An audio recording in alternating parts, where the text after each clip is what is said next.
আসসালামু আলাইকুম রহমতুল্লাহি ওবরাকাত। সম্মানিত দিনী ভাই বোনেরা, আজকে আলোচনা করব বেহেশতবাসীর আকৃতি। যারা বেহেশতে যাবে তাদের আকৃতি কেমন হবে, তাদের দেহের লম্বা এবং কেমন সুন্দর হবে সে সম্পর্কে ইবনে আব্বাস রাদিয়াল্লাহু তাআলা আনহু এবং আবু হুরায়রা রাদিয়াল্লাহু তাআলা আনহু থেকে বর্ণিত, রাসূলুল্লাহ সাল্লাল্লাহু আলাইহি ওয়াসাল্লাম বলিয়াছেন, আমার উম্মতের সর্বপ্রথম বেহেশতে প্রবেশকারীর মুখশ্রী পূর্ণিমা চাঁদের নেই আলোকিত হইবে। সুবহানাল্লাহ। নবীজি বলছেন, আমার উম্মতের মধ্যে যে সর্বপ্রথম বেহেশতে প্রবেশ করবে তাহার চেহারা পূর্ণিমা চাঁদের চেয়ে বেশি আলোকিত হবে। তাহার পর প্রবেশকারীর মুখশ্রী উজ্জ্বল নক্ষত্রের ন্যায় হইবে। এরপর একের পর এক বিভিন্ন আকৃতি লাভ করিবে। সুবহানাল্লাহ। বেহেশতে পেশাব পায়খানার প্রয়োজন হইবে না। সুবহানাল্লাহ। এবং নাকে মুখে দুর্গন্ধময় কোনো কিছু সৃষ্টি হইবে না। সুবহানাল্লাহ। সেখানকার চিরুনি স্বর্ণের তৈরি হইবে। সুবহানাল্লাহ। আর সুগন্ধযুক্ত কাঠের তৈরি হইবে। সুবহানাল্লাহ। চিরুনি হইবে স্বর্ণের এবং কাঠের তৈরি। শরীরের ঘাম মেশকের নেই সুগন্ধযুক্ত হইবে। সুবহানাল্লাহ। সকলের দেহাকৃতি এক ধরনের হইবে। সুবহানাল্লাহ। হযরত ঈসা আলাইহিস সালাম এর নেই ৩৩ বছরের যুবক এবং হযরত আদম আলাইহিস সালামের নেই ৬০ হাত লম্বা হইবে। সুবহানাল্লাহ। ব্রু এবং পলক ব্যতীত কোথাও কোনো লোম থাকিবে না। ব্রু এবং পলক ব্যতীত কোথাও কি লোম থাকিবে না। এটা অর্থ হলো দাড়ি থাকবে না। পুরুষের দাড়ি থাকবে না, বগলের নিচে লোম থাকবে না, নাভির নিচে লোম থাকবে না। আলহামদুলিল্লাহ। গায়ের রং শুভ্র হইবে অর্থাৎ উজ্জ্বল হইবে। পোশাক সবুজ রঙের হইবে।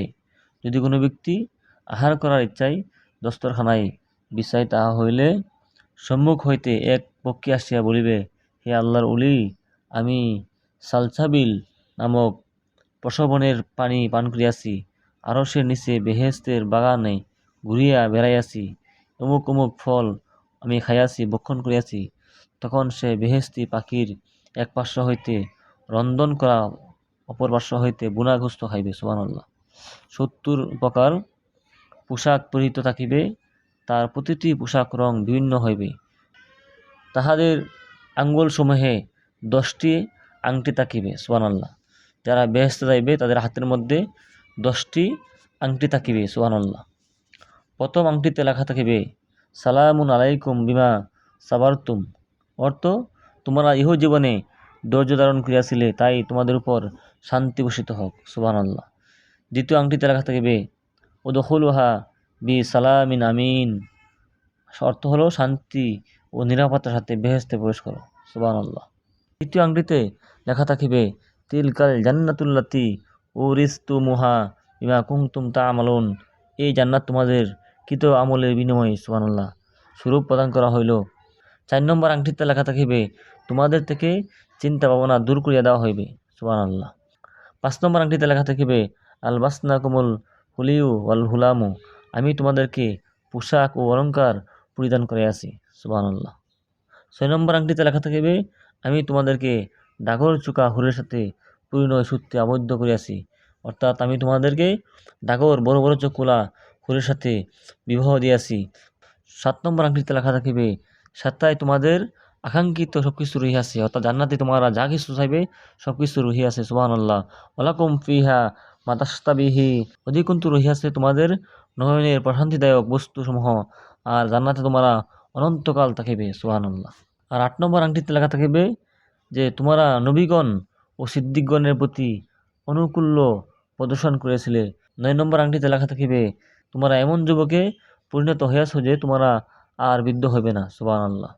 ১০ নম্বর আংটিতে লেখা থাকিবে, আজ তোমরা এমন লোকের প্রতিবেশী যাহারা স্বীয় প্রতিবেশীকে কষ্ট দেয় না। সুবহানাল্লাহ।